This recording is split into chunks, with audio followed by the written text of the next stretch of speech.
కామారెడ్డి జిల్లా బీబీపేట మండల కేంద్రంలోని సొసైటీ వద్ద యూరియా కోసం భారీగా రైతులు తరలివచ్చారు. ఒక్కసారిగా రైతుల రద్దీ పెరగడంతో పరిస్థితిని అదుపులోకి తీయలేకపోయిన అధికారులు సొసైటీ సిబ్బంది యూరియా టోకెన్లను పోలీస్ స్టేషన్లోనే పంపిణీ చేయడం జరిగింది.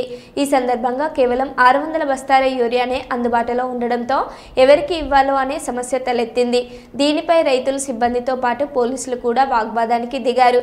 చివరికి సిబ్బంది చేతులెత్తేయడం, రైతులు ఆగ్రహం వ్యక్తం చేయడం జరిగింది.